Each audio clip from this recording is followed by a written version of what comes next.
Hi, good evening. Aloha. My name is Melody Aduha, and I'm the co-chair of the Environmental Caucus of the Democratic Party of Hawaii. And this evening, we have the distinct pleasure of and privilege and honor to have you here and learn from Pat Elder of Military Poisons. Now, he is the director of Military Poisons, which is an organization that educates the public concerning the military's contamination of the environment and threats to human health. The organization advocates for legislative and regulatory solutions to protect human health. Military Poisons has been active in 20 states, testing water and seafood, and lobbying federal and state agencies. So although it's 20 states, according to what I've got here, he's actually an international expert when it comes to PFAS. He just got back from a trip in Germany as well as Iceland. Ireland. I'm sorry, I keep saying Iceland, And UK. Ireland and UK. Yeah. And throughout his journeys, he's made 24 samples were taken, and he's going to have those all evaluated for the extent of PFAS in order to protect and let the public know, the community, that there are risks involved when you have PFAS in your water, in your groundwater, in your wastewater, in the ocean, because there's always a food chain issue. And he will explain all of that. And we're very proud to have him. Pat Elder, welcome. Yeah, thank you. There we go. Okay. Hey, thanks, Melody. That was quite the introduction.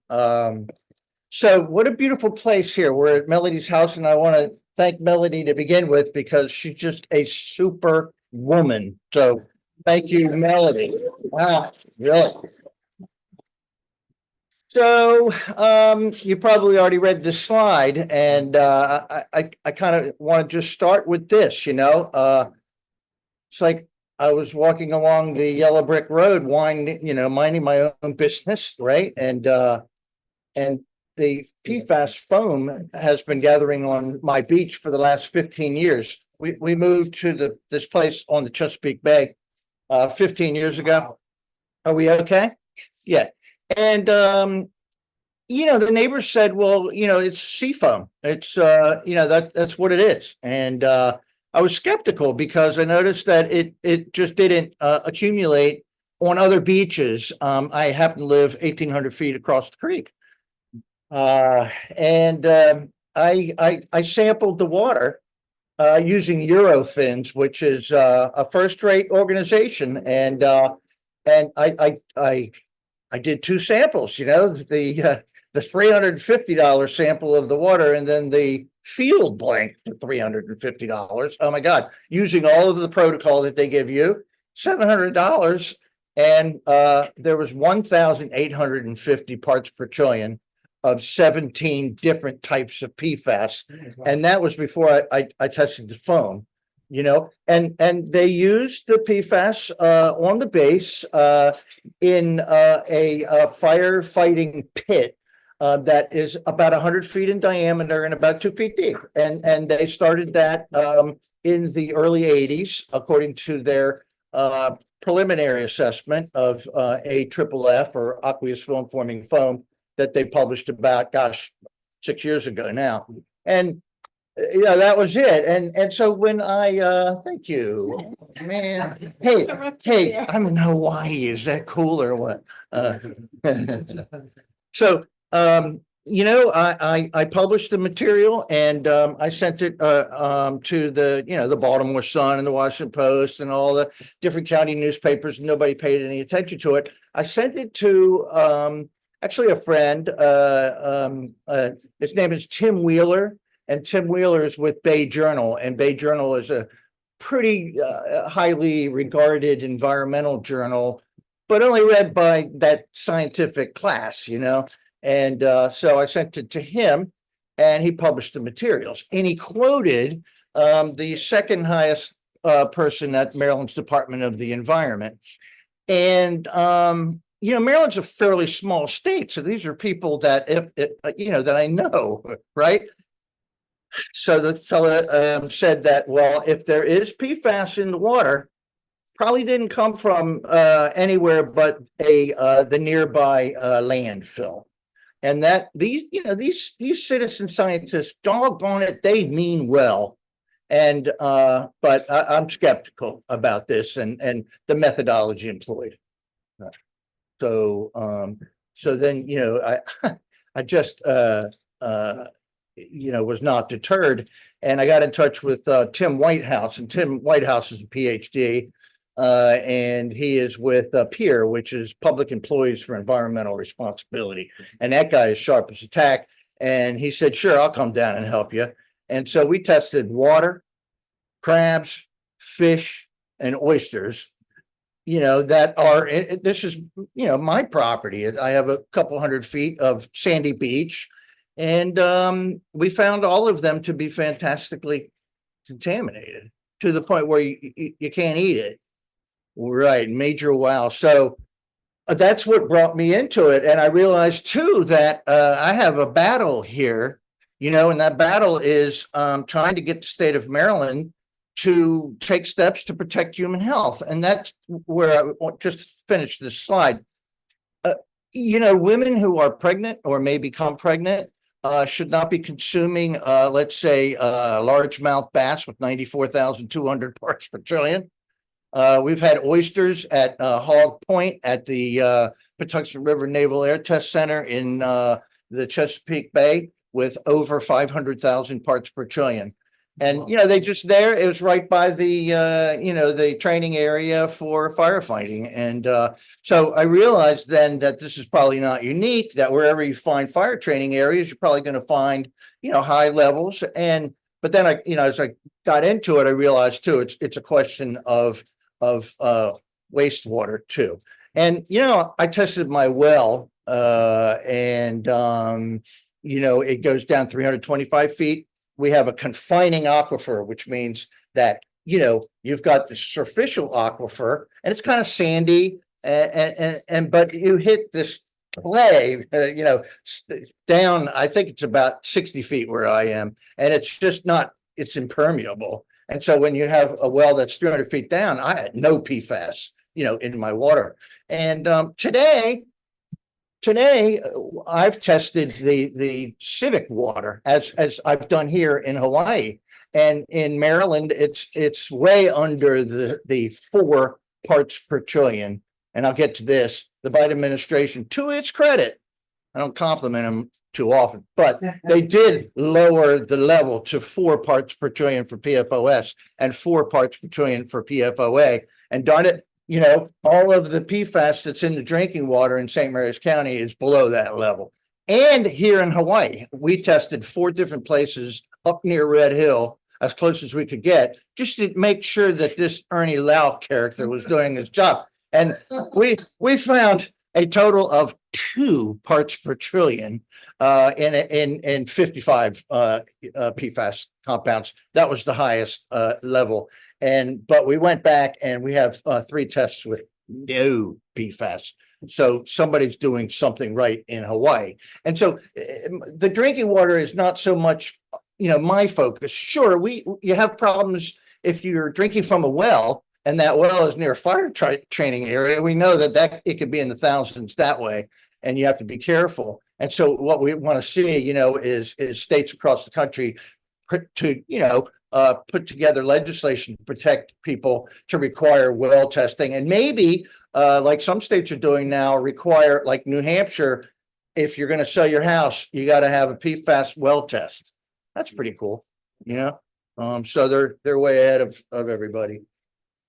All right, so let me make enemies here. I mean, actually, no, I think I already have. How are we doing there, kiddo? Hey, Rosalie's fixing the problem. Oh, we got it?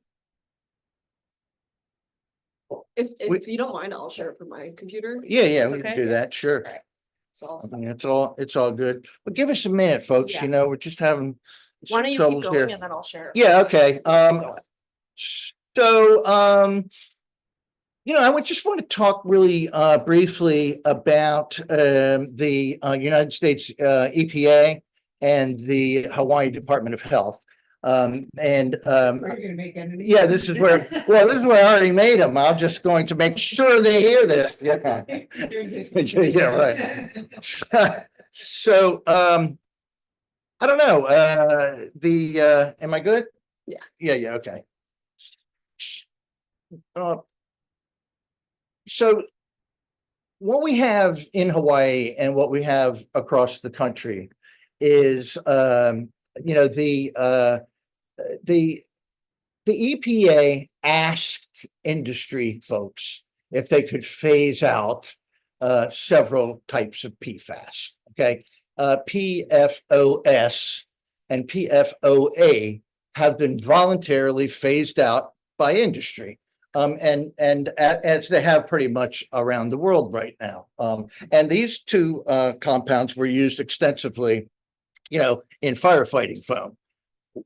But they've been replaced by other, I don't want to call them carcinogens because there's not enough really concrete science out there, but chemicals that are definitely linked in lots of ways to liver cancer, testicular cancer, bladder cancer, and tremendous problems with the developing fetus. So, not things you really want to be consuming on a regular basis, right? And one of those is how we doing there, kiddo? Just keep going. Yeah. We'll work it out. Yeah. So one of them is known as 6-2 FTS. And can I click on this? I got to be able to read it here. It's this, right? Yeah. Yeah. there You go. did it. Yes. She did it. They can't see it, but Well, no, it's all good. So, Yeah. we requested a fifth grader here, but we. Now I feel bad. I did not mean that. It's okay. It's always hard, it's always hard. So, okay, so there's a chemical called 6-2 FTS, and it contained really high levels in at Attic 6, at Red Hill.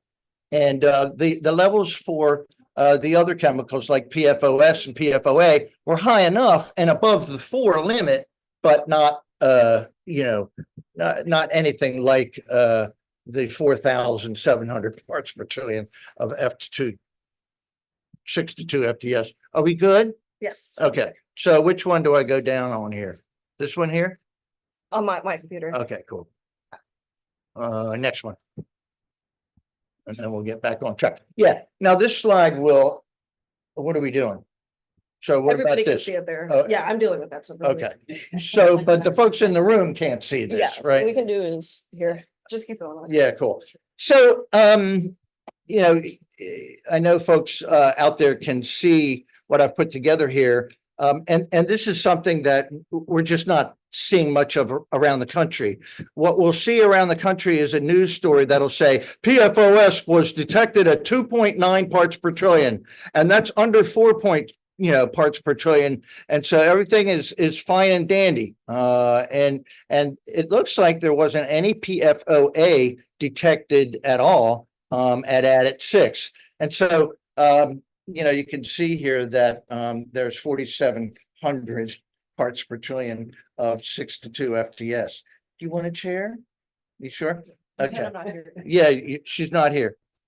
You can see also that other chemicals here, for instance, PFBA has been linked to really horrible outcomes of COVID. And so, you really don't want to see it that high. And although this is not being shown in Hawaii's drinking water, it is in the groundwater, and we know that groundwater turns into surface water, and the surface water contaminates aquatic life. And we've done studies that show that all invertebrates in places like this are poisoned by a myriad of different PFAS chemicals. And the invertebrates are the very basic building blocks of the food chain. So we're definitely in trouble. This is the area where they found the fire foam and everything. Yeah, the one, First came out. yeah, Adit 6. Yeah. Well, Adit 1 also had PFAS at 200,000 parts per trillion of PFOS, the real killer, at Adit 1. Never seen these numbers. Yeah, the 4700 soil. Amazing. So now what do I do here? Do you want the next slide or Yeah. what? Yeah. Okay. So it seems that you are seeing whack-a-mole being played here. Yeah, 6 to 2 FTS, it's a substitute for PFOS. And once the Navy and the state realized the high numbers, the Hawaii Department of Health relaxed its regulations. So you'll see in the next slide, it's just shocking what they did. They said, well, everything's fine, because we've now changed our regulations, and they upped their limits. So the screening levels here are called, environmental action levels. And the 4,700 parts per trillion detected, for the 6 to 2 FTS in December 2022 was 6 times over the EAL, of 780 parts per trillion, but it didn't matter then. It doesn't matter now. And that's because the Navy, isn't just above the law, but they are the law. And we see the same thing. We see the same thing in Northern Ireland. We see the same thing in Germany. We see the same thing in Japan. And when you have naval army facilities, you have agreements that are executed in foreign nations, and they're called SOFAs, which are status of forces agreements. And the status of forces agreements basically say that the United States will call the shots as far as environmental degradation is concerned when they hand bases back. And so they are above the law. You'll have stringent regulations in these countries that the United States military is able to circumvent. Yeah, it's like here. Okay, next slide. Okay. So, I mean, we could just say that the, Hawaii Department of Health, moved the regulatory goalposts, right. And it'll become really clear, in the next slide. But while the rest of the country's, been tightening, regulations, Hawaii's been going the other way. So you can, I mean, I didn't want to get too involved with this, but man, you could go to Maine, you go to Massachusetts, you go to Wisconsin, you go to Michigan. Michigan is amazing. Oh my God, I think I talked about this a little bit later, but Michigan actually tested 2,600 fish and found the average fish to have 80,000 parts per trillion of PFOS in its fillet. This is an emergency. I mean, come on, it's staggering. Hawaii, on the other hand, has tested, I think 2, maybe 3 goat fish, which I believe really doesn't have a great propensity to, accumulate the PFOS, but that's something that needs to be done. We need to test in Hawaii. So let me just go to the next slide here, and I'll just let you look at these numbers, and I'll stop talking for a minute. So you can see the action level, the environmental action levels in December of 22. And so for PFBS it was 600, and then in April of 23 they raised that to 1,700, and all the way down the line you can see what they did. They did the same thing with the jet fuel stuff too. Yeah, what well, let me think of the numbers. 600. Hey, Melody, what was the number for the Yeah, keep page. total petroleum hydrocarbons is 6 something? What is it? 266. Yeah, take that 266 number and compare it to other states, and you'll see that, it's like, oh, well, we're fine. Everything's fine. Yeah. Human beings aren't supposed to drink jet fuel. I know I'm a radical. I'm out there, man. So can you clarify, is that parts per billion or trillion? Those are all PPT, which are Okay. parts per trillion. which we say are nanograms per liter, whereas parts per billion are micrograms per liter. And, we'd like to see the state of Hawaii, instead of producing these incredibly complex documents that the public can't understand, let's just turn everything into parts per trillion that most of the other states have done. Let's get with the program and let's start talking to people and let's pitch it at about an 8th grade level, doggone it, so people can understand it. Yeah. Come on, man. And what is the EPA EALs? I mean, or do they have any? What is the EPA's? What is the EPA? Is the Oh, Environmental yeah, Protection yeah. High? Oh, no, I mean, no, what is the EPA's standard? Like, what is the cutoff for the E EPA? Okay, well, there are 15,000 different types of PFAS.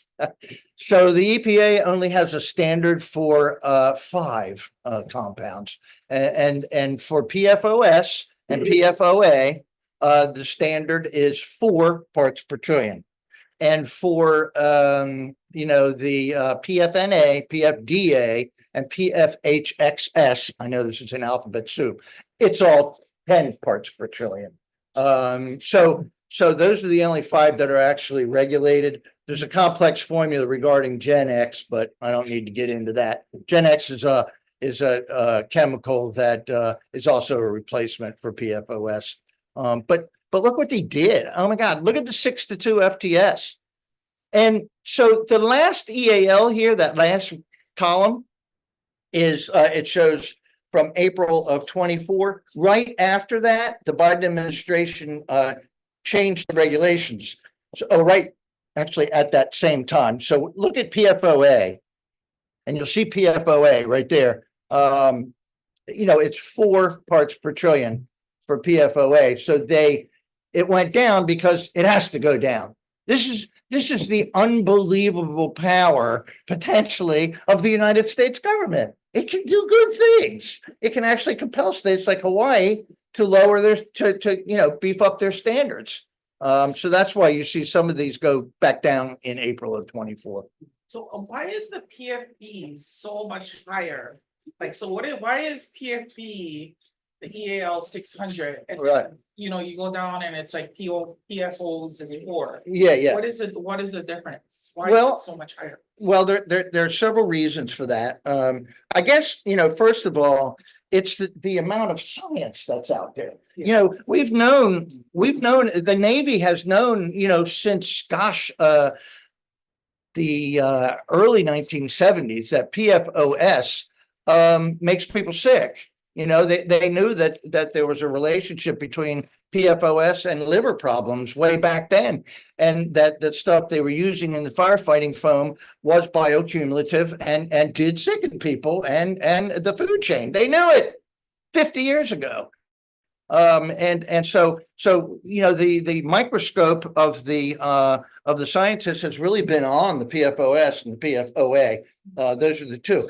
Also, these are 8 carbon chain of They and don't have as much carbon like in their chain. well, no, they have a lot compared to the lower carbon chain. So what they've done is PFAS, first of all, we can't even just agree on how to define the stuff, but the scientists that I agree with will say that PFAS is defined as a molecule, say, that has at least one carbon atom that is fluorinated with fluorine atoms. And so we have PFAS with all the way up to 18 carbon atoms, and we have some PFAS which is 1 carbon atom.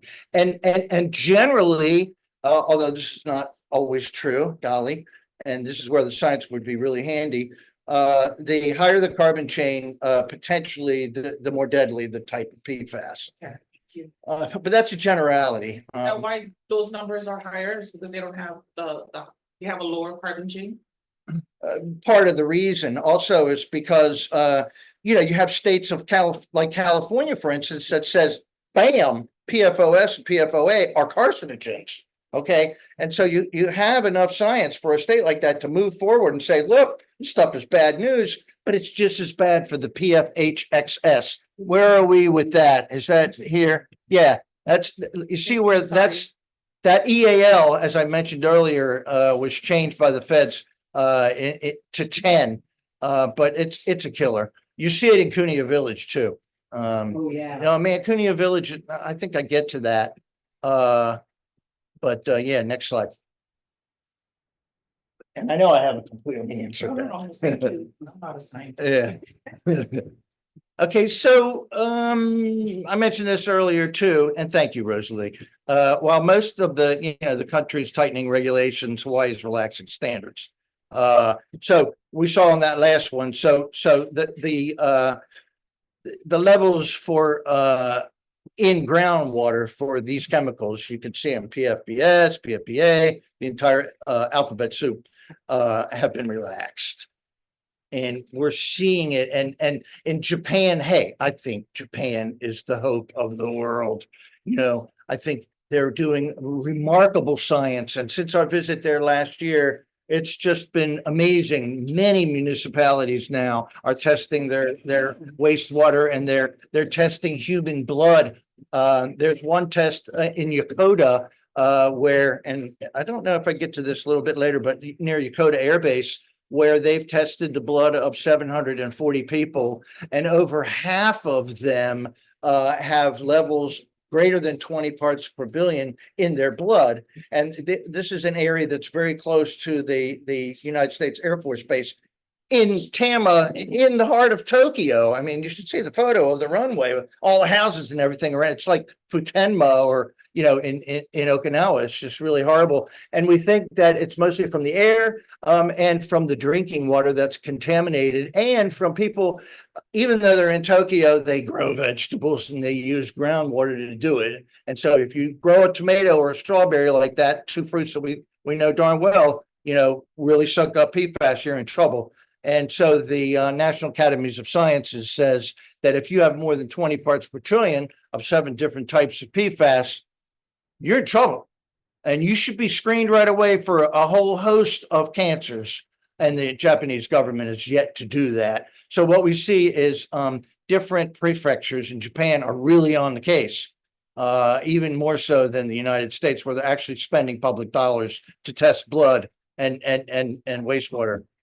So yeah, but I want to say too that all of these compounds are typically used in not just the firefighting foam, but also other applications at JB, Pearl Harbor, Hickam. Next slide, please. And Pat, on that, they're kind of putting blinders on their eyes on other uses of substances on the base that are used PFAS. Oh my God. And they're not looking at investigating. Yeah, I have a slide about that. You're Ernie just made the point that there are other uses, and I saw this as it all unfolded because I'm in touch with some people in some congressional offices as well. And the DoD published a report in August of 2023 that, and they were just fearful that individual states would say, hey, you can't use this glue. Hey, you can't use this spray. Hey, you can't use this, in chrome plating. Hey, you can't use it for all these different applications. So they published a document that actually identifies a couple hundred types of uses of PFAS day to day. So what you have the military doing is trying to get the public to focus on two things. One is the firefighting foam. Oh my God, this is firefighting, but we stopped using it. Everything's cool, But man. everything else. Everything else. They're not all talking about that. They continue to use. Yeah, right. So, and then also it's the drinking water. It's the firefighting foam. It's causing drinking water. It's the drinking water. And yet where I live, Washington Suburban Sanitary Commission, I mean, I've tested all over and I've still not been able to find anything over the 4. So it's not the drinking water so much unless you have a well. So enough about the 6-2 FDS. I just want to give you these couple little lines right here. I have a question, Pat. Kidney and liver damage. It bioaccumulates. The EPA says, it presents an unreasonable risk. You see this theme throughout for the EPA, which is they're great on the science and they have the world's most brilliant scientists. But man, it's more than just identifying the problem. It's also like regulating the stuff, which they're not doing a very good job on. But the 6 to 2 FTS, and this is a major health problem. It gets into the wastewater, it gets into the creeks, it lines the banks of the creeks with the foamy stuff. The waters ebb and flow, it gets super hot, the wind dries it, it lifts into the wind and gets into our lungs and gets into the floors of our houses. And this is, we know now, one of the top reasons, one of the top pathways to human ingestion. I think, next slide, please. 6 to FTS. 6 to 2 FTS is it's a type of PFAS that it was a substitute for PFOS.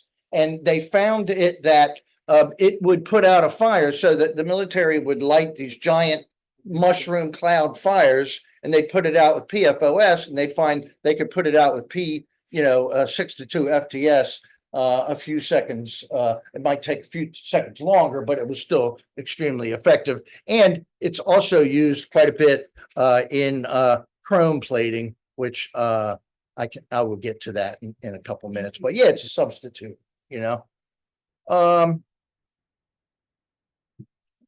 So yeah, I think that there's real hope here in Hawaii. I'm excited to work in Japan, but I'm also excited to work here in Hawaii. And the thing that's different about Hawaii, and I mentioned it, and you're right, I agree. You're right. You have an amazing press in Hawaii. I mean, the work that's being done by Civil Beat and Hawaii News Now and the Star Advertiser, excuse me, is just amazing. I mean, you don't have regular news outlets like this in most media outlets. And I've tried to get through, and others have too, in Maryland, in the DC area, and up and down the East Coast. It's nearly impossible to see the kinds of reporting that you have here. So, but listen to what the Navy is saying. Okay, so the Navy region Hawaii says they're striving for a reduction in news media reports presenting demonstrably false or misleading information as fact. Yeah. That's on Civil Beat. They're horrible. With Christina Jedra, she's making all that stuff up. You know that? She really is. And Melania, she's the same thing. She just gets on TV. Oh yeah, I got that. So that's it, right? But we have the same doggone thing playing out around the world.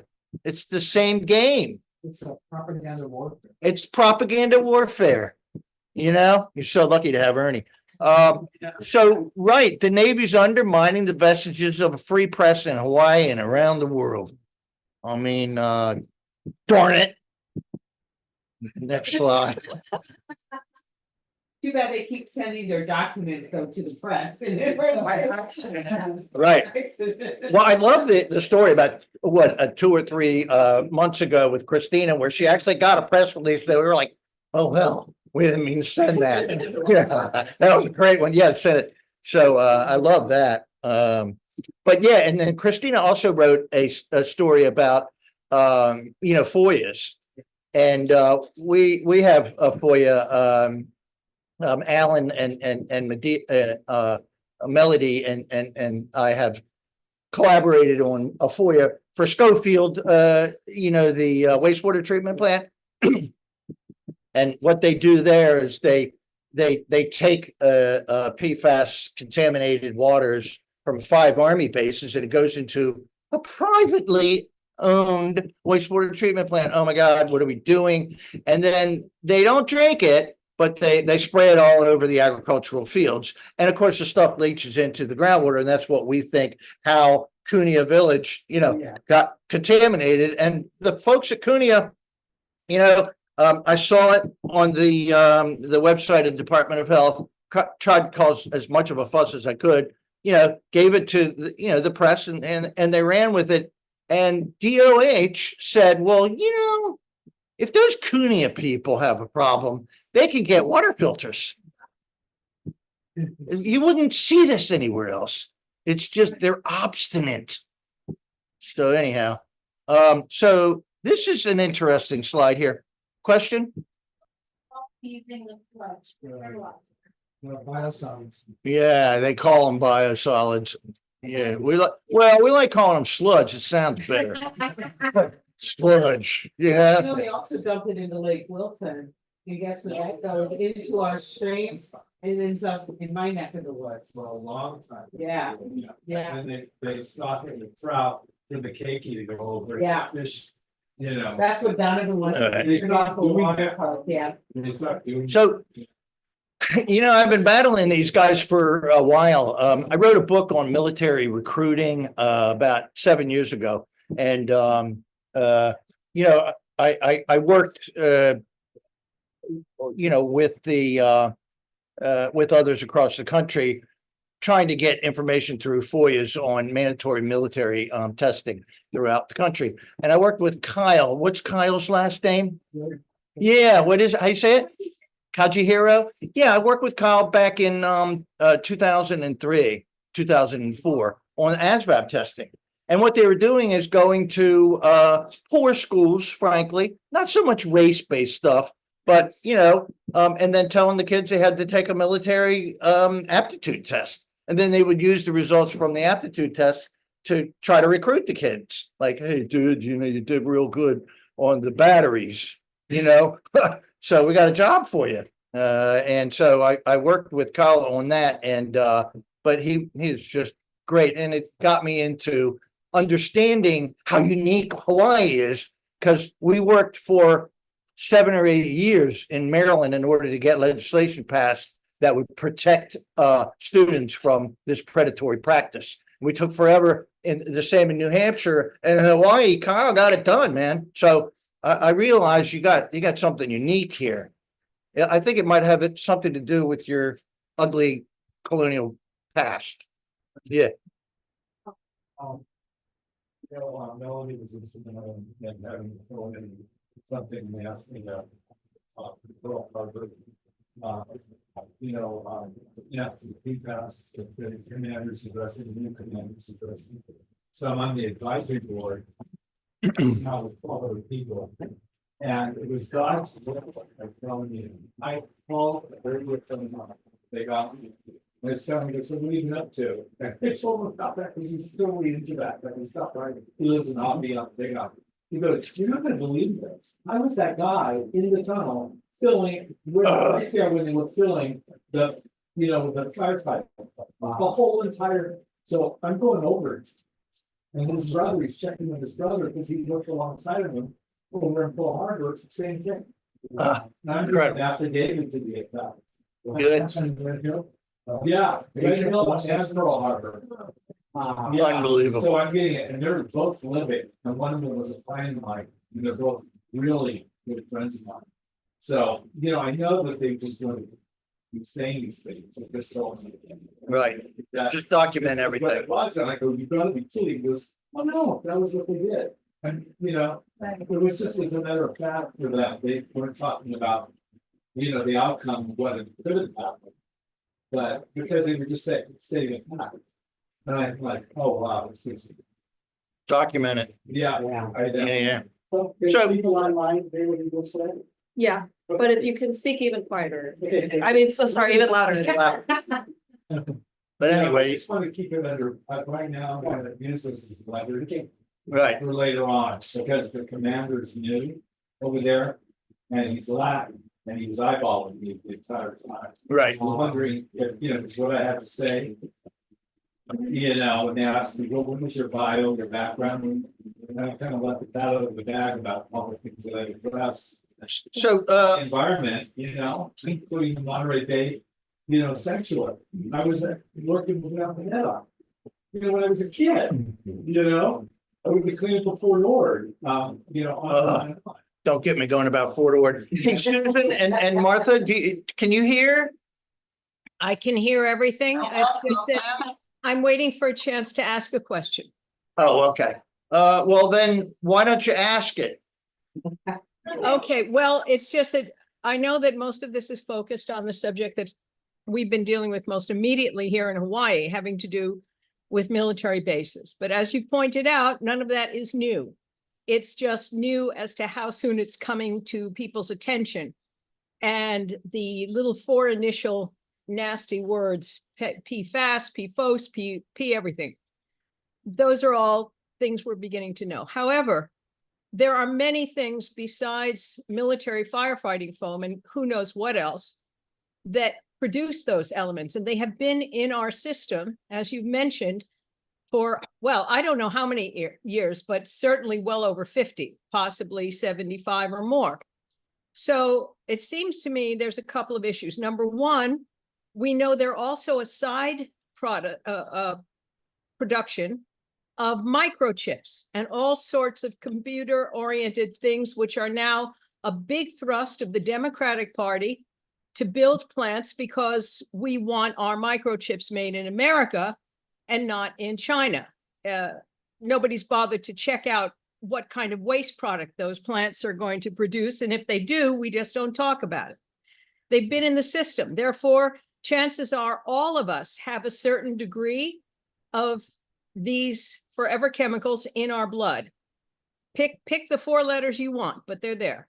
Right. So shouldn't we be investing just as much concern and investigation into what can we do about that? Yes, we want to stop it. It's like we want to stop global warming. But if we stopped everything that contributes to global warming tomorrow, I mean everything, and you know that's actually impossible. Trouble. The planet is still overwarm. It's going to take a long time before it gets back to some kind of balance. So do we have any investigations or do you know anything about what can we do about this? If it's in our blood, chances are it's not getting cleared. Is there anything we can do to break down these unbreakable compounds? Because it seems to me if we don't find a way to safely store them, it's radioactive stuff. It gets put in barrels which can't contain it in deep underground wells, and it will eventually go back into the earth. Well, Lenny Siegel is in San Diego. Lenny is a PhD, and he started this group. It's CPEO, and for the life of me, I can never remember what CPEO stands for. But he's got a new group, and there are about 80 of us, I think, and it's called CHIPS. And the CHIPS group combines together to basically gather information regarding the microcomputer chips. And just we sent we tested 40 spots in Japan last year, and we just got the results back from 40 different surface water spots this year. And we're finding a really powerful correlation between wastewater treatment plants that service industries that make microcomputer chips. And for everybody, basically PFAS is able to withstand super hot temperatures, and some of these microcomputer chip boards get super hot. And so, you know, it coats them. And at the end of the day, after the manufacturing process, doggone it, the stuff winds up in the wastewater treatment plant. So, but I will, Martha, get more to your point in a later slide as far as all the other applications and uses. But let me carry on here with Pax River, where I come from. And just wanted to say thank you. I will be listening. And I put a link in the chat for everyone to an article that I found relating directly to the information about chips and the PFAS pollutants. Yeah. That's all. I'm listening. Yeah, the Japanese are ahead of us. The Japanese are waking up. And, you know, I have great hope that these folks are going to get serious with it. They don't have some of the problems that we have here. We have the United States Senate United States Senate Committee on the environment and public works. And these guys take in tremendous sums of money from the chemical industry. It's not the same dynamics in Japan. So actually members of the Diet go to work and they really want to try to do the right thing, a little bit more so than here. I know that's a generalization, but let's hope. So back to Pax River. Pax River is the Patuxent River Naval Air Test Center. It's a place where 37,000 people go to work every day, and it's larger than the Pentagon, and no one has ever heard of it. It's in my neck of the woods on the Chesapeake Bay. If you don't think the Navy is so anti-democratic, let's consider this excerpt from a press release announcing the Navy's anti-terrorism force protection exercises. They're always doing these various exercises. But you read this and it says, Pax River prepares for Citadel Shield solid curtain. Week 1, Citadel Shield focuses on installation level training, and all scenarios will occur entirely within the Pax River fence line. In the past, those scenarios have included active shooter, hostage situation, gate runner, unmanned aerial surveillance, mass shooting, protesters at the gate, suspicious package, and release of biological weapons, among others. So, it's like one of these things does not belong. They don't get it. They don't get the First Amendment. And they and I love these guys. I mean, it's for me, it's a great paradox in my life. I live in a beautiful subdivision on the water in a Navy community. 2 doors down, you got an admiral. 3 doors down, you got a captain. Everybody else, they're defense contractors. They're my neighbors. We barbecue and buddies. The kids go to school together.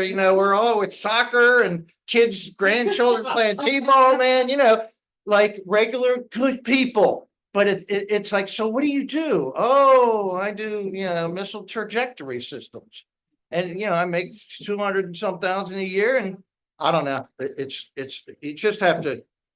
I mean, they just don't see how undemocratic they are. Gee, man. Next slide, Rosalie. Okay, so this is more to Martha's point. Okay. So yeah, great. So it's not just the firefighting foam. Joint Base Pearl Harbor is years behind installations throughout the rest of the country regarding the release of reports pursuant to CERCLA. Now, CERCLA is the Superfund law, and we have the release of preliminary assessments and site inspections all across the country at bases.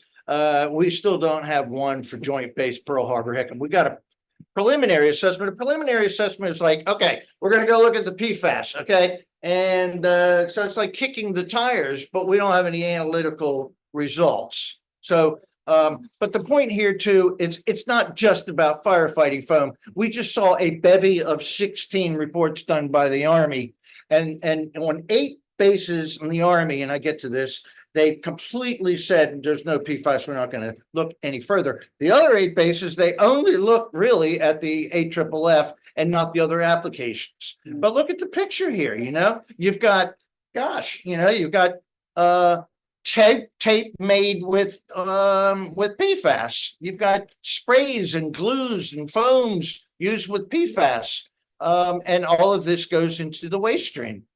We pay a heavy price for it. Next slide. All right, here's the report I mentioned, Martha. It's the report on critical per and polyfluoroalkyl substance uses.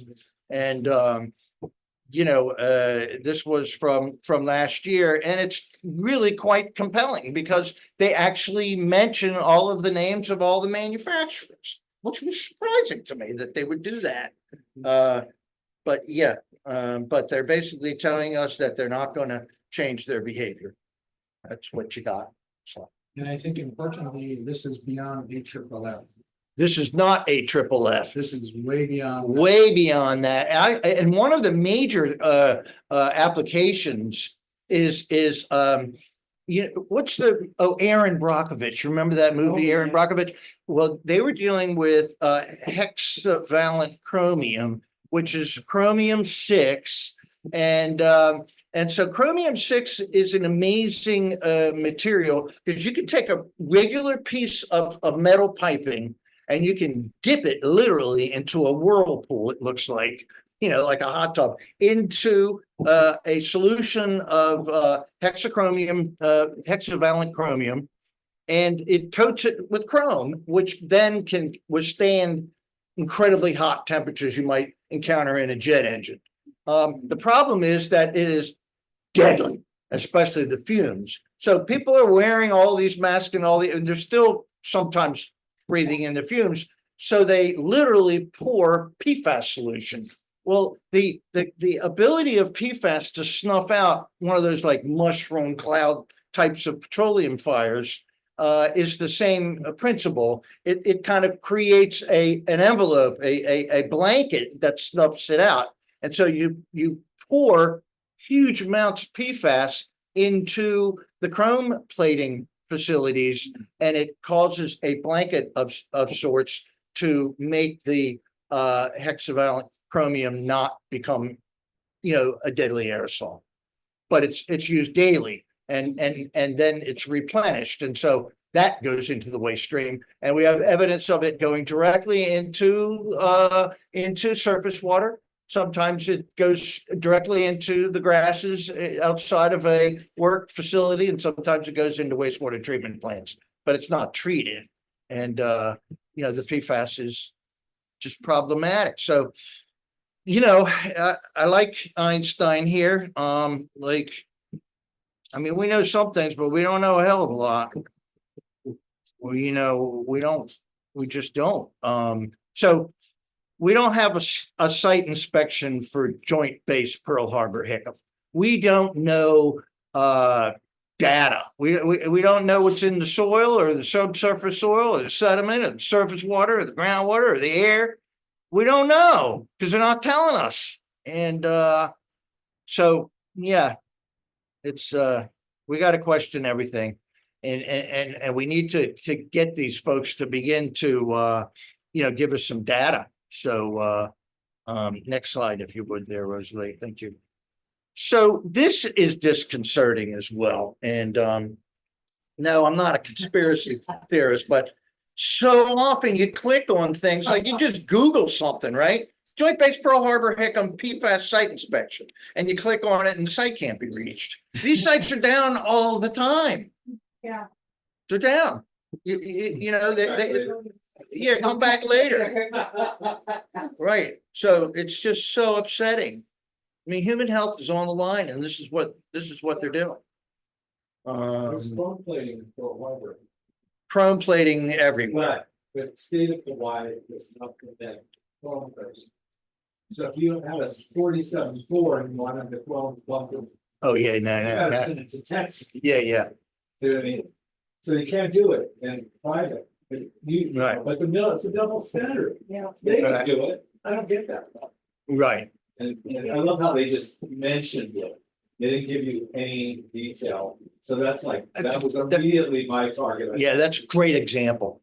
Yeah, it's gonna be It's a double standard. All right. Next one. So I know that the eyes of the Japanese are on Hawaii. They look at you. I never understood it, but there's a link. It's like first cousins. So they pay a lot of attention to what's going on. And, it's the folks in this room too. They're just drawing strength from you. And, you've been blessed with fearless, news reporting, as we saw. And, the people here are just more likely to recognize the propaganda. And, but, I just couldn't, not address the flag. Like, what's up with your flag? Can't you get a flag with a palm tree or maybe beach or something? I mean, thank you. yeah, but that's the Union Jack, right? They covered them under the state of Hawaii is not, or the Union Hawaii is not governed under the NATO. Yeah, and they're trying to get us underneath. It's not, and I'm just wondering if that would have ramifications towards being able to get, them to not impose these restrictions on all these chemicals. I don't know, you said NATO? Yeah. Yeah, like, too bad Ann Wright's not here. No, but you know what I mean? Because it's like, that is like, it's like having a gun dealer. Yeah, no, right, There's no gun, and yet, you know, we're like sitting out in the middle of the Pacific. Yeah. And yet we're doing all this stuff to us. right. You know, I don't get it. Yeah, it'd be fun. Maybe the Democrats in the legislature could like put together a legislation to change the flag. I'll yeah, I don't know. Thank you for saying that. You really? Well, You think- I don't like this flag. No. No. But anyway, we're not here to talk about flags. Couldn't resist, but yeah, right. Okay, now this is not, I'm meant to be an affront to you, okay, with the Restoration Advisory Board. But we've had really great trouble. Now, I'm in the heart of the beast, you know, I'm in EPA 3, I'm Washington DC, and we're dealing with Joint Base Andrews, you know, 8 miles from DC. We have the Naval Research Labs, Chesapeake Bay Detachment. We have a lot of military facilities in a little state, basically up and down the Potomac and Chesapeake. And you know, I tried to join the one at the Patuxent River Naval Air Test Center, and they had a survey that they wanted me to fill out. It was 20 pages long, you know, and they asked me questions like, do you know others in your community that are concerned with military contamination? If so, what are their names? You know, are you concerned about you know, the cleanups? You know, what is your overall view of how the Navy is doing? I mean, Sounds like they're Joe McCarthy's alive. yeah, they're vetting the people that are coming into the thing. That's terrible. Just, you know, but I think here they give you, they know, and I'm not really sure, but it's not the same. It's not the same game here. They're a little bit more worried. But I noticed, did you notice like with the, you know, the recent talks that just fell apart, and didn't the Navy say, well, you can always go to the, you know, Restoration Advisory Board. And I think, you know, they generally control the, you know, the dialogue. Yes. So, I mean, that's why they want everybody to go to these Restoration Advisory. Well, and that's what they're trying to do with the CRI, is turn it into a lab. like- Yeah, no, then, you know, then you get, oh, they love the stick figures, you know, it's just, and everybody's so nice, you know, they usually have people that, they bring brownies sometimes. I don't know. Right, that's right. Yeah, you got brownies, you got lemonade, I mean, it's worth going. Oh my God, that's so true. Yeah, no, I know. But Dog and Pony, and you know, I wrote a book, I mean, I wrote a story. I wrote a story called Survey Monkey and the Dog and Pony Show. And you can see it was in LA Progressive and a bunch of like Truth Out, a couple different, you know, magazines. And I just I had been working at you know, with the Navy, you know, the Naval Research Lab, and I saw that there was, you know, 272,000 parts per trillion of PFOS in groundwater, and that we had no testing done in a town that had 2,000 wells, no municipal water. Wow. And they didn't test anything. And surface waters with astronomical levels. And so they were going to have, you know, we flyered the community, and 5 of us, you know, 2 PhDs from University of Maryland, you know, like, it's just not a motley crew. Everybody in their 60s and 70s, right? And we're, you know, we're knocking on doors, and we were chased out of 2 different neighborhoods in that town. So not a friendly place at all, you know, and so the first RAB, it was the initial Restoration Advisory Board, and the Admiral was talking about, you know, stewardship of the environment, and they had, so I produced just a 4-page handout showing the levels in groundwater and the levels that they, had told us about, and the lack of testing at the groundwater, and then, things from the Department of the Environment that showed where all the, artesian wells are, including shallow wells people are actually drinking from. This is Maryland, like, come on. And I put it on everybody's desk. And so there was one fella that we had been working with, and he had data that he'd requested through a FOIA that he couldn't get. So there was questions, and the admiral, there was an admiral there, who was just really the nicest guy in the world, told jokes, just good, sweet heart guy. And so this young man, asked him about the FOIA, and he said, well, we'll get to that a little bit later, and then picked on somebody else, right? And I stood up and got in his face. I was maybe 15 feet from the guy, and I pointed my finger at his face, and I said, you've got groundwater here with more than 200,000 parts per trillion. You've got people with wells. What are you doing? People are being poisoned in this community. Everybody's jaw dropped. And I left. I did not slam the door. And like an idiot, I didn't, I left my email address, but I didn't really get I didn't have the opportunity. So little follow-up to actually organize people. And then, there was an online RAB follow-up during COVID. And I managed to be able to, tell people in the community, different questions to ask. So I put together 30 questions, and I wrote a story, 30 questions to ask the RAB, in Chesapeake Beach. And people did, but every time they'd ask a pointed question, it would be circumvented, they just didn't answer it. But they knew they'd been played, man. It was great. Just great. So, go ahead. Survey Monkey and the Dog and Pony Show. Biggest problem with the dog and pony shows, we never get to ride the pony. No, you don't. The dog gets to ride the pony. No ideas now.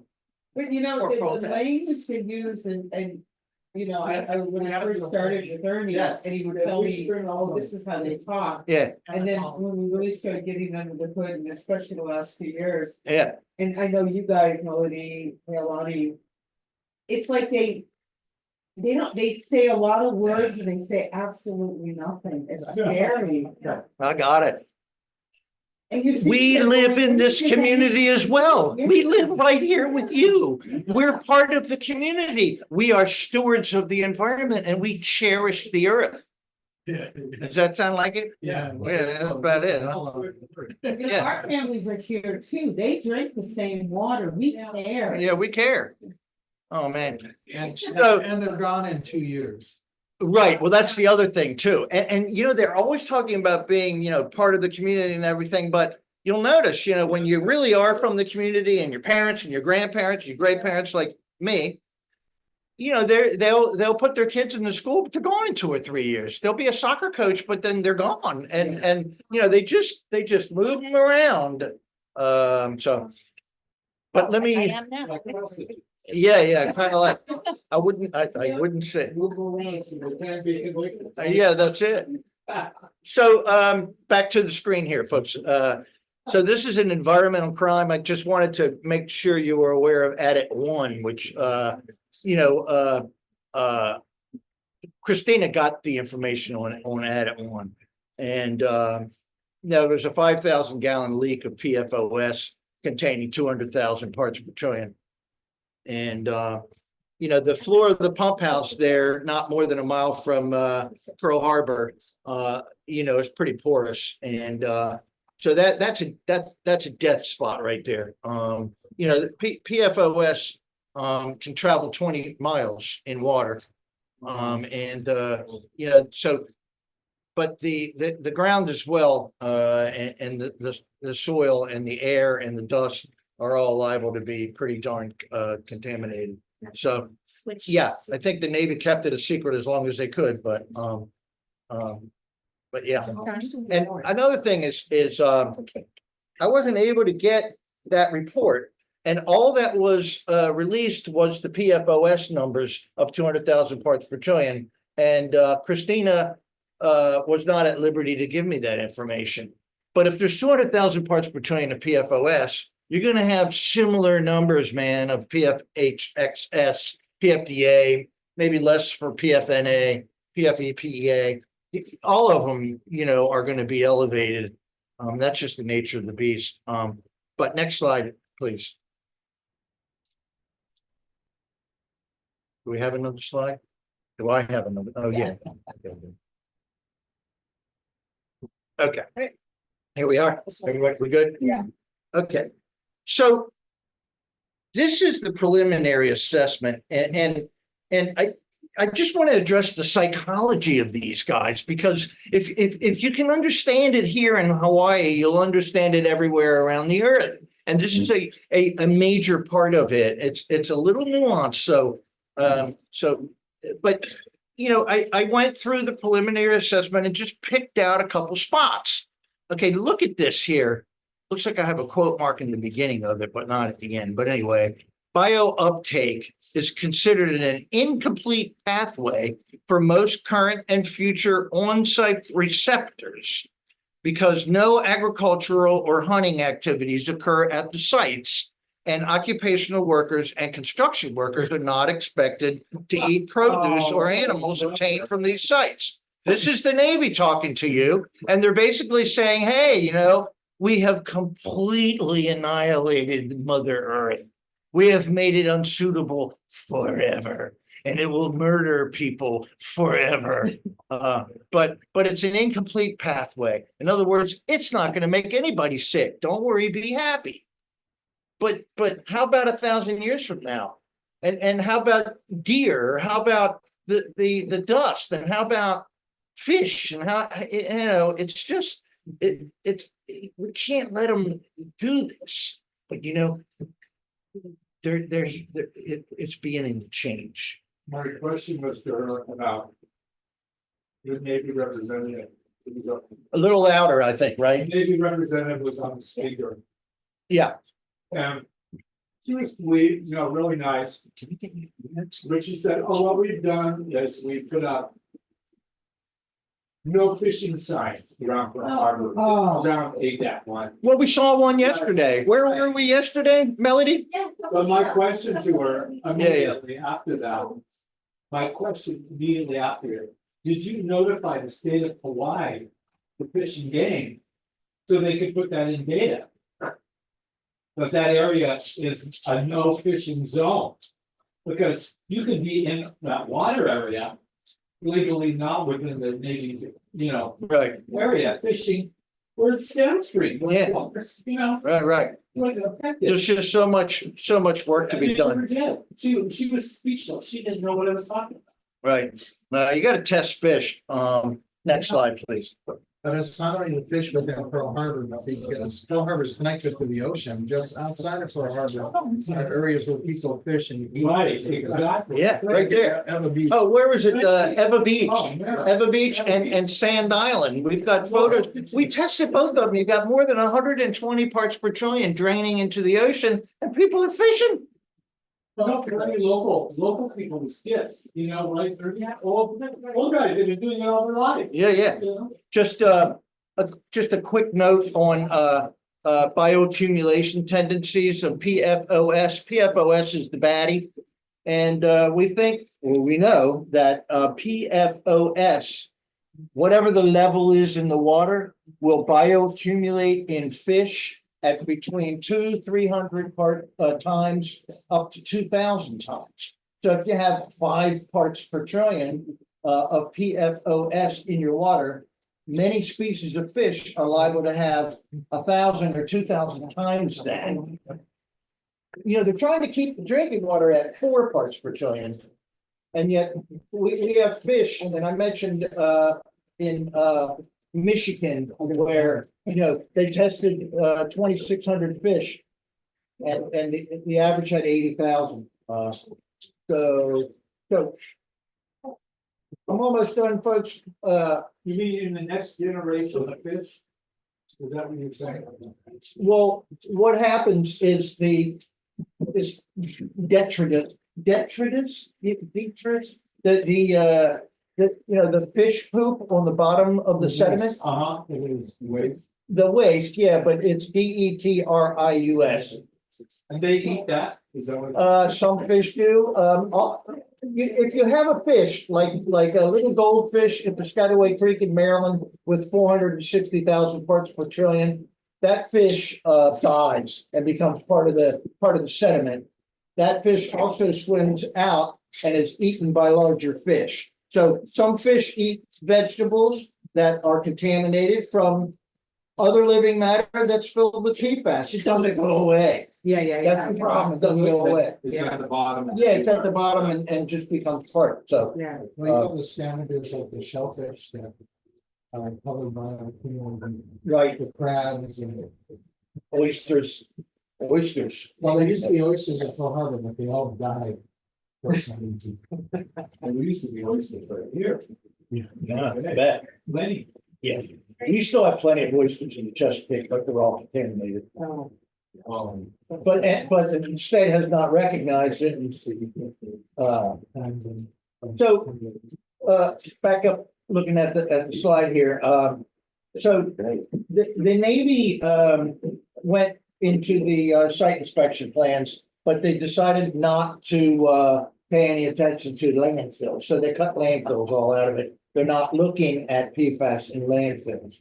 But the leachate from landfills, it's kind of like, if you had a giant, coffee pot, okay, and you just bring all of your waste to one part, and then these massive bulldozers, and you run the stuff back and forth, and then it rains, and then the stuff at the bottom of it. Typically, what they do is they're giant PVC pipes that will drain that stuff and send it to the wastewater treatment plant, which doesn't treat for the PFAS, or it just leaches into the groundwater. A lot of these things are lined at the bottom, but after years and years and years, and at the end of the lining, we have, leaching of this material, but it is deadly stuff. So, the Navy isn't concerned about that. In the preliminary assessment of the Joint Base Pearl Harbor Hickam, they say, well, and it's all about firefighting foams. So they say the firefighting foams, they may have been released to the landfills. But even saying that, you're still not going to look at the landfills. So a lot of industrial items containing PFAS are disposed of in landfills. So if you have like a laptop, these laptops are full of PFAS. Anything that gets super hot, computers are full of PFAS. And then sludge disposal areas, that's another thing, especially the Army, they're no longer looking at that. So what they would do on base is you have a wastewater treatment plant, it produces sludge, which is the material, and then the liquid effluent, which goes into the water. And so the sludge, they will take giant sludge beds, something like maybe the size of a football field, and then let it dry, and then more and more and more. So that is an outrageous area of tremendous PFAS. But if you read through the preliminary assessment for the base, it's not a concern. Have you looked into Lahaina? Sorry. Have you looked at Lahaina? I'm sure there's PFAS used firefighting. Is there a base there? No, it burned down. Lahaina fires. I have read a little bit about that.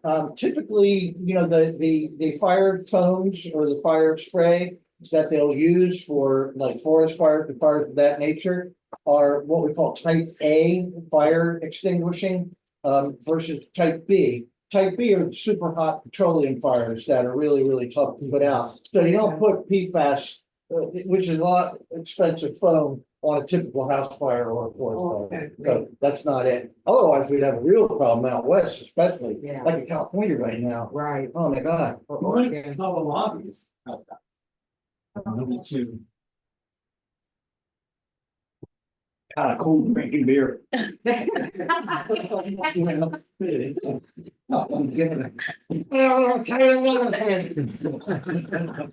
So the firefighting foam they used was probably not, didn't have PFAS. Probably not. Okay. Yeah. How do we find out? I don't know for certain. I haven't seen it, but it's so expensive. We can put out a fire of that nature just as well without PFAS. So why would they want to spend so much more to do so? We also did check with HPD. HFP. What'd they say? Yeah, they don't. Yeah, no way. Yeah, they don't use AFFF. Yeah. But that's, hey, man. Unlike the Department of Transportation in Hawaii, they use it heavily all over, all of the airports are slathered with PFAS. We know that. The state is, despicable. And not to mention Hawaii National Guard. Yeah. But anyway, next slide, please. Rosie. But one thing about Lahaina, I mean, the whole town burnt down, so Yeah. if PFAS and everything, then all that ash from burning down the Lahaina is gonna be full of PFAS as well, right? Yeah. Yeah. Okay, let's switch gears a little bit. We'll talk about the Army. The Army should be getting a little bit more attention. Yeah. What Dave is saying, that if Lahaina has all the PFAS from all of our consumables that we need, such as in computers. And they're doing emergency landfill in Olowalu, which is just like, 400 feet away from the shoreline, from one of the most pristine ecosystems there. So I didn't think that's a- about that, yeah. Yeah, so that's an issue. Sure. Especially now they're saying it's temporary, and then it's gonna go to central Oahu next year. But they're having a hard time acquiring the land at the central Maui landfill. Did you say Oahu? Yeah. We know what you Yeah, That was a reason though, that they were gonna send it to Oahu. Yeah. Right. Well, there have been some studies done, trying to understand the reasons behind the high carcinogenic rates among firefighters and high testicular cancer rates among firefighters. And when you have a fire of a modern house, you're breathing in lots of bad things. And that's part of it. But with the Army, now the Army is even more despicable than the Navy. They're less, I mean, if you can imagine being less transparent than the Navy. Yeah, the Army, gosh, let's look at this. There's 16 bases and 8 of them, they just made a decision to not pursue it. And so, like Kipapa ammunition storage, I mean, it would be outrageous to think that PFAS was never used or wasn't stored there. This is it would be the only ammunition dump anywhere. They also had fuel storage, underground fuel storage tanks that were Kipapa and Waikapa Alawa. Where? At Kipapa and Waikapa Alawa. Where's Kipapa? It's near the base. It's above Waikapa. Oh, Bob. Yeah, right around the Lonnie, Waipio area. Yeah, so we're trying to find more information here. Because I mean, it's what was the basis for not pursuing the PFAS investigation? they just categorically said it was never there. They never had PFAS in any of these facilities. They just blew it off. They actually did soil or groundwater testing. No. Oh, did they? I mean, No, did they? No, I mean, not according to their preliminary assessments.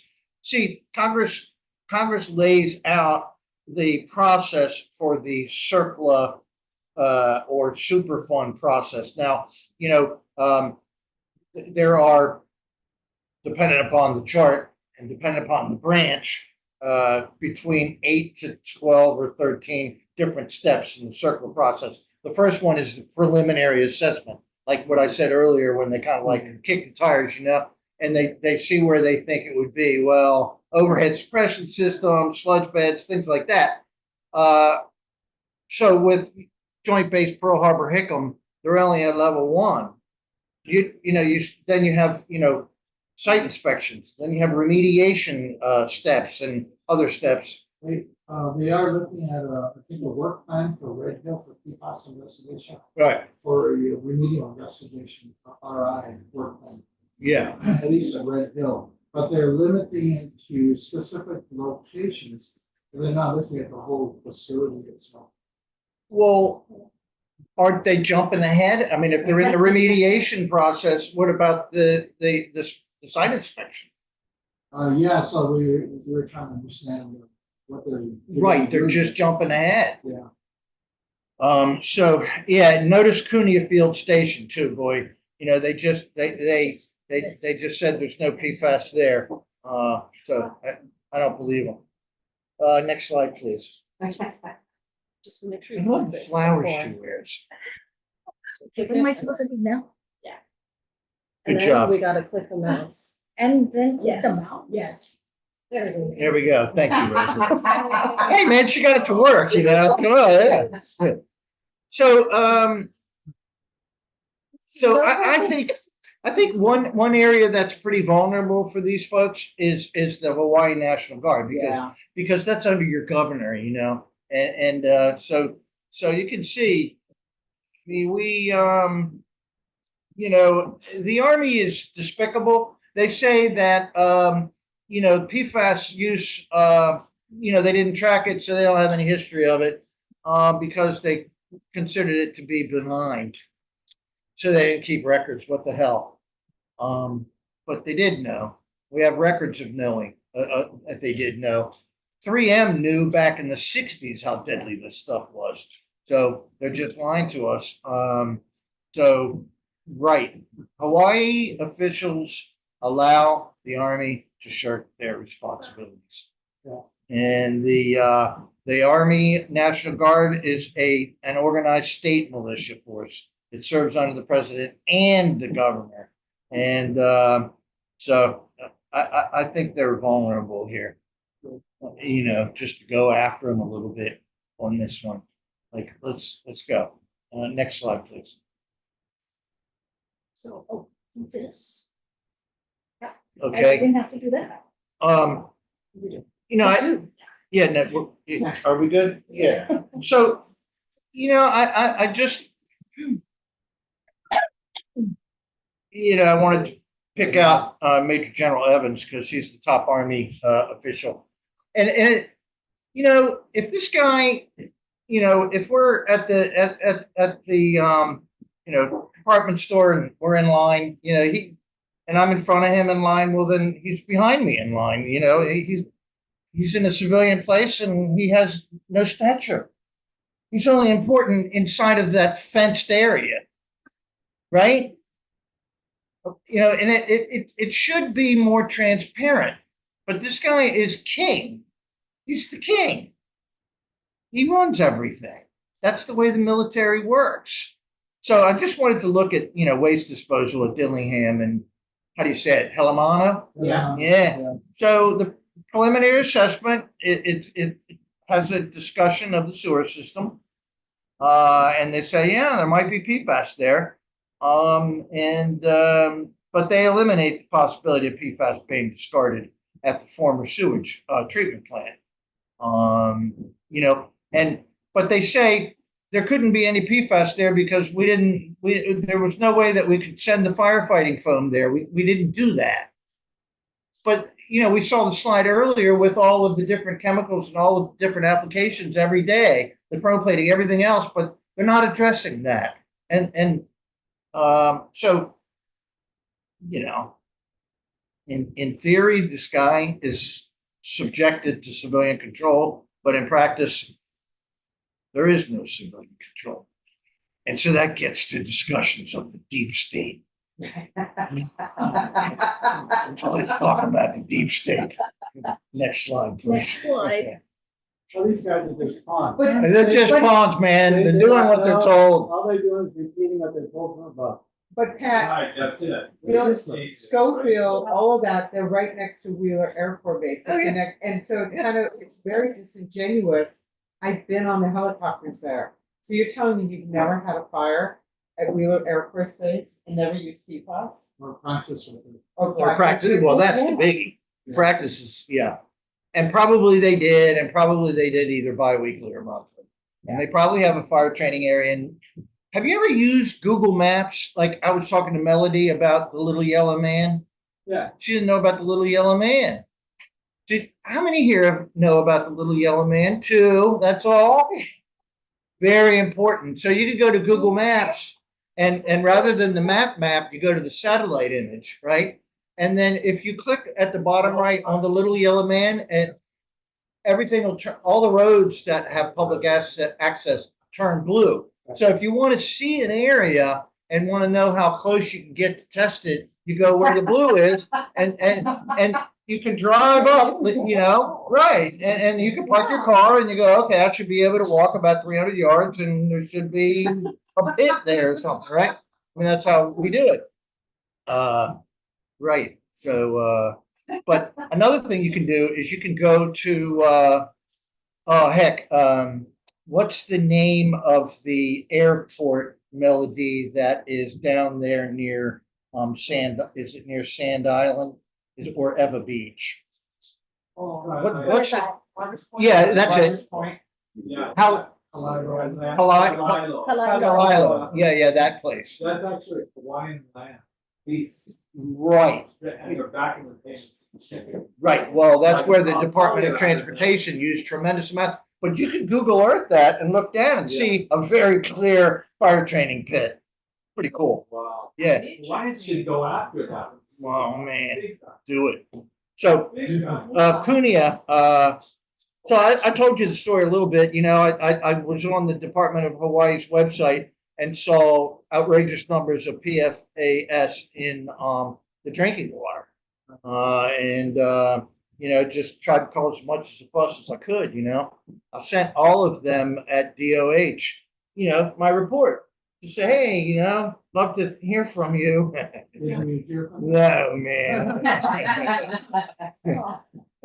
So, you know, the water at Cunha Village likely comes from 5 Army installations. Well, they definitely use an Army, well, I know that, because I know the guy that runs the water system at Cunha Village. Cool. Oh, you do? Yeah, he's a good friend of mine, actually. Yeah. And he was not happy with the Army, because the Army wasn't being very helpful to them. Right. And he was trucking in water and all sorts of stuff, just like at Capelina, right? It was terrible. Yeah. It was Well, terrible. what it is in a nutshell Yeah.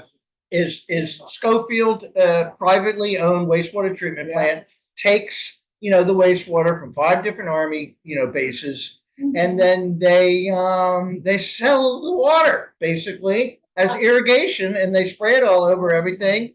And so all of the crops, all of the soil, all of the air is contaminated, and it takes a while, but eventually it leaches all the way down into groundwater at some point. So that privately owned wastewater treatment plant is actually a military facility that was privatized. Yeah. Right. Yeah. So they privatized their wastewater treatment. Right. Yeah, there's actually a YouTube. I don't know there's a video of the company just saying, hey, this is state of the art. It's greatest thing since sliced bread, man. We got this. So, but amazing photography of the process in that video clip. So, And they sell the water for under market rates. yeah, it's a good deal for all. They use it for irrigation and stuff, so they don't sell it, you know, for drinking water and things, but still, Right. it's still got problems. But just, But you you've know, got people that live there in Cunha, Yeah. and so they're washing, bathing, and, you know, if they Yeah. don't drink it, they're still getting it in their skin. yeah. Well, how about the Dole Plantation? UH was hired for, what's his face, the guy that owned, Dole. Murdoch. Murdoch. Yeah. Was hired because the production was too low. The soil was hard. So they hired UH, you know, to give them a scientific study on it. And one student said, oh, just break up PVC, you know, plastic black bags and tilt it into the soil. Right. If you go out anywhere into the Dole Plantation, look at the soil, the red soil, little pieces of black PVC. Oh, it's been like that forever. Forever, yeah. Terrible. And that's, you know, my God. Terrible. Next slide and another beer. We're gonna have PFAS, have a beer. Right, probably PFAS in the beer too. Okay, so I know I'm gonna move on here, about the Army and, they just say that PFAS is not used in ammo sites and, if you talk to engineers, okay, so I'm kind of lucky because, I'm a troublemaker and I have a reputation. And so, but it's great. I have, engineers that, they're retired. It's always retired people, right?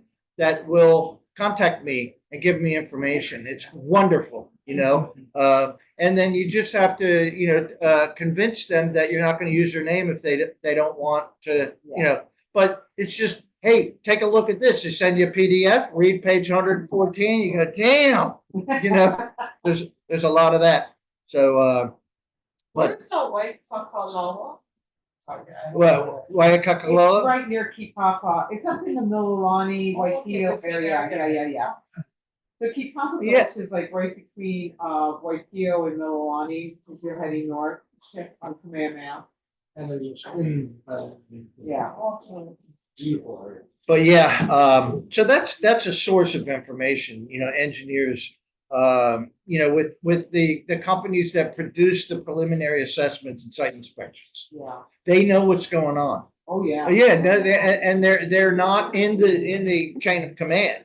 So there's a weak link right there. They're vulnerable with that, and a lot of these folks are good people, and they're really concerned about public health. So next slide. Oh God, what happened? Sorry. Yeah, I don't either. So how do you say Hilo? Army Aviation? Yeah. So they just say that, it's not contaminated. And they say that the Hilo International Airport, that there's no AFFF use. But the Hawaii government says that there have been 8 major air incidences that have occurred at the airport, but response actions, location, and extinguishing agents are unknown for each incident. So if you have airplanes that crash into each other and they catch on fire, you coat them with PFAS foam. But look what Hawaii is saying. We know from statements like this who's calling the shots, man. Next statement. Next slide. Do it again. I think it's just the down area, right? No, we need Rosalie.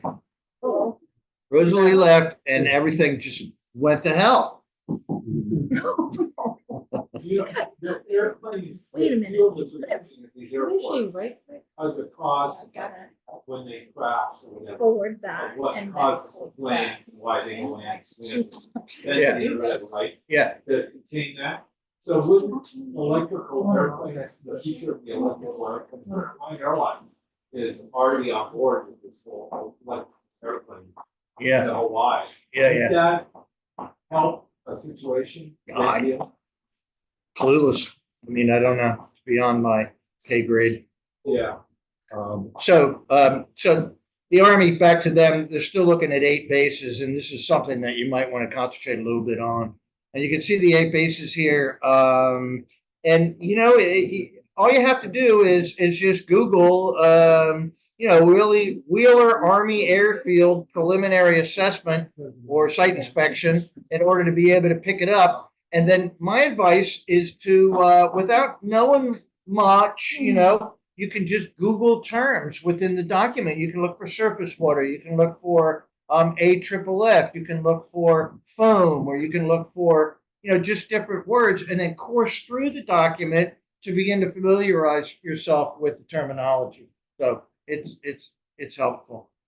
Next slide, please. What Yeah. about like Makua, where it's not active? We should be concerned about the firefighting foam that was used 20 years ago.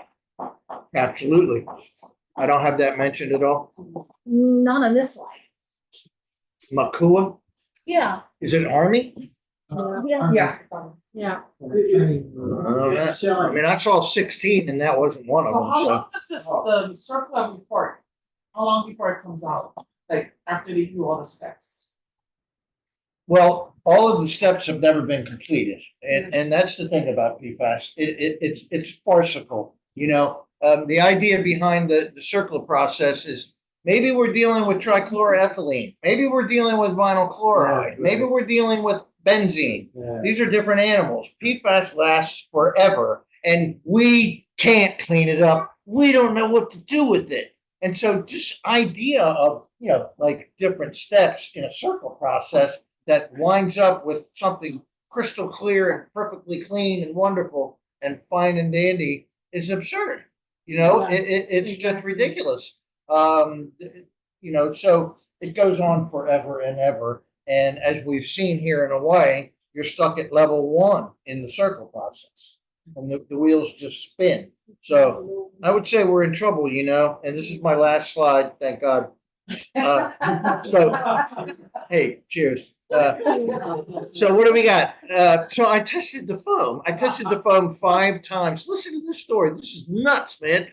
So I found 6,044 parts per trillion of total PFAS in the foam. And as I said, 1,800 feet across the creek, and it's where the Navy pit was, right? And so I sent the results. This is like, I don't know, 6 or 7 different times I've sent results to these guys. And I sent it to the Washington Post and the New York Times, all of them.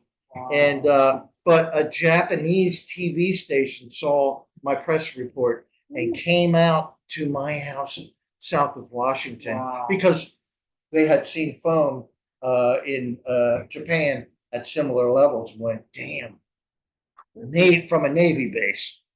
Ha! What about your congressional representative? Oh, worthless. Absolutely worthless. Now, I've been in contact with Steny Hoyer.